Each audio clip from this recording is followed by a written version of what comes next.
साल 632 में जब पैगंबर मोहम्मद की मृत्यु हुई तब एक बड़ा सवाल आया कि अब इस्लाम को आगे बढ़ाने का काम कौन करेगा, क्योंकि इस्लाम के मुताबिक पैगंबर मोहम्मद आखिरी पैगंबर थे। इस्लाम को फैलाने के काम पर जब सवाल उठा तो आगे आए कुछ लोग जिन्होंने ये जिम्मेदारी अपने ऊपर उठाई। इन लोगों को कहा गया खलीफा। खलीफा यानी कि पैगंबर का उत्तराधिकारी, या यूं कहें पैगंबर को रिप्रेजेंट करने वाला।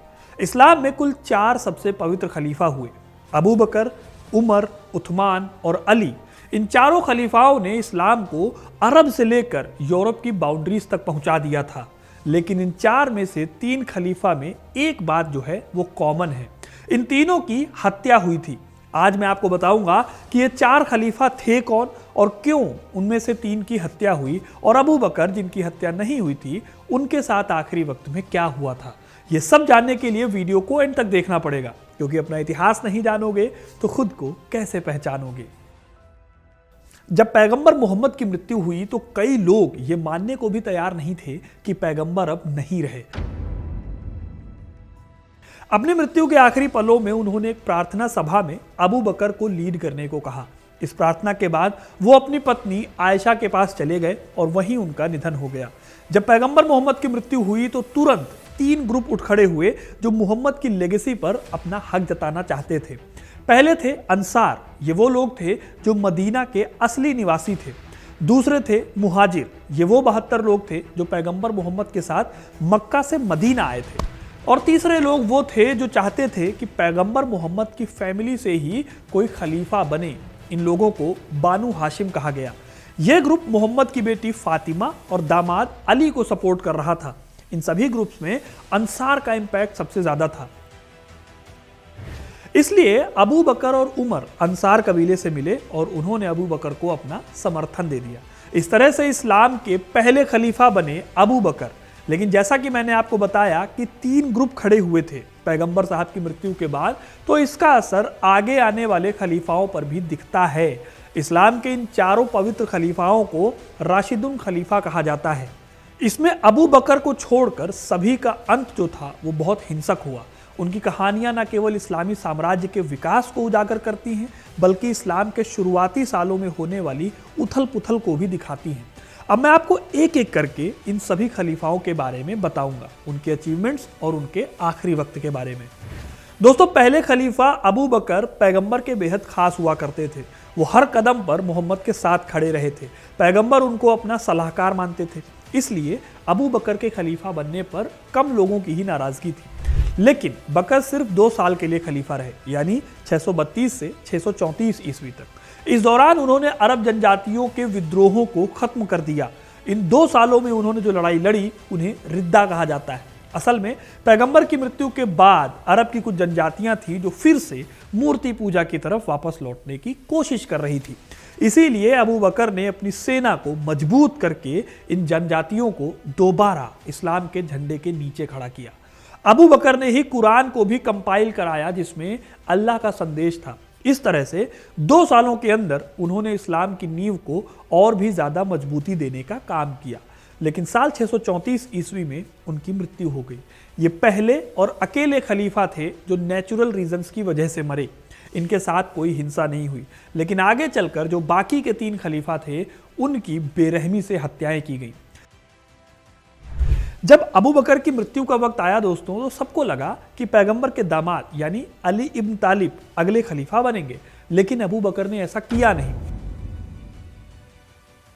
इसके पीछे की वजह यह थी कि अली जो थे वो अबू बकर से नाराज थे, क्योंकि पैगंबर की मृत्यु के वक्त उत्तराधिकार को लेकर उनसे सलाह नहीं ली गई। इधर अबू बकर अली के इस विरोध से नाराज थे। इसलिए उन्होंने अली को खलीफा ना बनाकर अगला खलीफा अपने ज्यादा करीबी उमर इब्न अल खत्ताब को बनाया। साल 634 में उमर खलीफा बने। उस वक्त उनकी उम्र 70 साल थी और पूरे 12 सालों तक उन्होंने खलीफा की गद्दी संभाली। इस दौरान उन्होंने इस्लामिक साम्राज्य को ऊंचाइयों पर फैलाया। पूरा मिडिल ईस्ट उन्होंने इस्लामी कब्जे में किया। यही नहीं, उन्होंने फारस के साम्राज्य को भी हराया, जो कि आज के टाइम पर ईरान के आसपास का साम्राज्य था। और साथ ही रोमन एम्पायर के ईस्टर्न हिस्से को यानी बाइजेंटाइन एम्पायर को भी उन्होंने हरा दिया। इस तरह से सीरिया, इराक और इजिप्ट जैसे आज के देश मुस्लिम नियंत्रण में आ गए उमर के शासनकाल में। दोस्तों, उमर को 12 साल मिले थे शासन करने को। इस दौरान उन्होंने इस्लाम को मजबूत करने के लिए कई सुधार किए। एग्जाम्पल के लिए उन्होंने दीवान प्रणाली शुरू की, जो कि एक तरह की ब्यूरोक्रेसी थी, जिसके ऊपर जिम्मेदारी थी कि वो सैनिकों की सैलरी और पेंशन का ध्यान रखे। इसके साथ ही उन्होंने इजिप्ट में फुस्तात और इराक में कुफा और बसरा जैसे शहरों में सैनिकों के लिए अलग से एरिया बनाए, जो शहरों से दूर थे। ये उमर ही थे जिन्होंने कई ऐसे रिफॉर्म किए जिन्हें अरब के लोग पहले से जानते ही नहीं थे, जैसे पुलिस, अदालत और संसद। उन्होंने इस्लामी कैलेंडर भी पेश किया, जिसे हिजरी के नाम से जाना जाता है। उमर की इन्हीं उपलब्धियों की वजह से इतिहासकार जे सॉडर्स उन्हें अरब साम्राज्य का वास्तविक संस्थापक बताते हैं। यही नहीं, उमर को अल फारूक की उपाधि भी मिली थी, जिसका मतलब होता है सही और गलत के बीच अंतर करने वाला, क्योंकि उमर को उनके जस्टिस करने की काबिलियत के लिए जाना जाता था। उन्होंने अपने बेटे को भी नहीं बख्शा था जब उस पर आरोप लगे थे एक औरत के साथ गलत करने के लिए। लेकिन इन सभी के बावजूद कई ऐसे लोग थे जो उमर को पसंद नहीं करते थे, क्योंकि उनके दौर में बढ़ती मुस्लिम आबादी से गैर मुस्लिम आबादी को बहुत दिक्कतें थीं। उन्हें लगने लगा था कि उमर की वजह से उनका अपना धर्म खतरे में पड़ गया था। यही वजह है कि साल 644 ईस्वी में एक फारसी गुलाम अबू लुलू ने उन पर हमला कर दिया। इस हमले में उमर को काफी चोटें आई, जिसके चलते वो 3 दिन बाद चल बसे।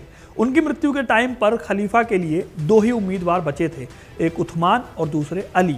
लेकिन उमर ने भी अली को ना चुनकर उस्मान को चुना। इसके बाद साल 644 ईस्वी में उस्मान बनते हैं तीसरे खलीफा। उस्मान भी मोहम्मद के काफी करीबी माने जाते थे।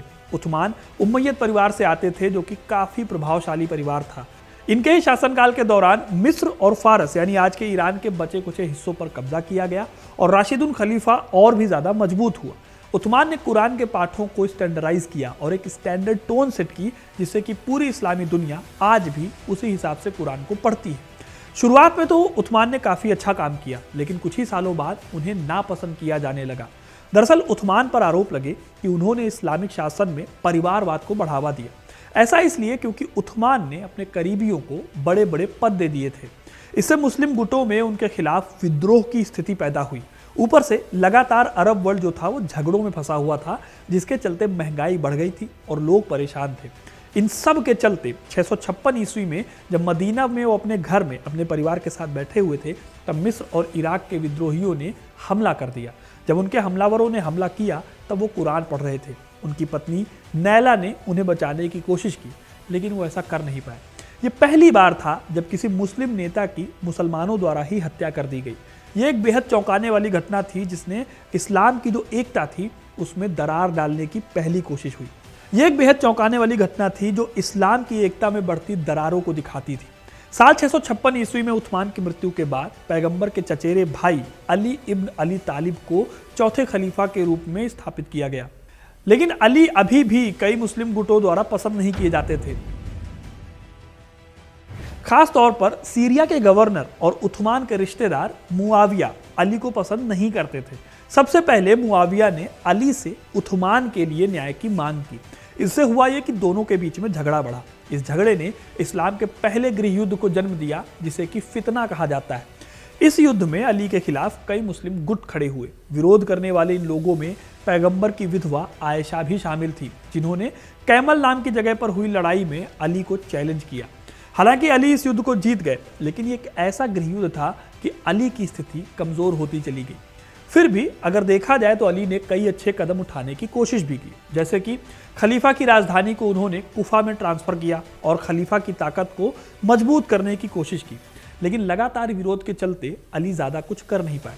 दोस्तों, रशीदुन खलीफा या पवित्र खलीफा में अली आखिरी खलीफा थे। वो भी ज्यादा सालों तक इस पद को संभाल नहीं पाए। आखिर में साल 661 में एक कट्टरपंथी इब्न मुल्जिम ने कुफा की मस्जिद के पास नमाज पढ़ते वक्त उन पर हमला कर दिया। जहर बुझी तलवार के साथ जब मुल्जिम ने हमला किया तो अली इस हमले से बच नहीं पाए। 2 दिन बाद काफी कोशिशों के बावजूद उनकी मौत हो गई। दोस्तों, अली की मृत्यु ने मुस्लिम समुदाय के भीतर दरार को और गहरा कर दिया। इससे सुन्नी और शिया इस्लाम के बीच एक परमानेंट का डिवीजन हो गया। अली के टाइम से शिया और सुन्नी की लड़ाई भी शुरू होती है, जिसे आप इस लिंक पर क्लिक करके देख सकते हैं। यहां मैंने डिटेल में बताया है। खैर, उमर, उस्मान और अली की हत्याओं का इस्लामी साम्राज्य पर बहुत असर पड़ा। उनकी हत्या से एक व्यक्ति के शासन का खात्मा हुआ और साथ ही इस्लाम के अंदर गुटबाजी और सत्ता के संघर्ष का दौर भी शुरू हुआ। इन हत्याओं के चलते इस्लाम की कलह सामने आई और मुस्लिम राज्य कमजोर हो गया। अली की हत्या के बाद दोस्तों उम्मय्यद के तहत वंशवादी शासन की शुरुआत हुई और इस तरह से इस्लाम एक नए युग में प्रवेश कर गया। तो दोस्तों ये थी कहानी इस्लाम के 3 खलीफाओं की हत्या की और इस्लाम के अंतर्गत खलीफाओं ने कैसे काम किया उसकी। आपको ये कहानी कैसी लगी कमेंट करके जरूर बताइएगा। वीडियो को लाइक और शेयर करना ना भूलें और ऐसी इंटरेस्टिंग कहानियों के लिए, इतिहास से जुड़े रहने के लिए हिस्ट्री कनेक्ट को सब्सक्राइब जरूर करें। धन्यवाद।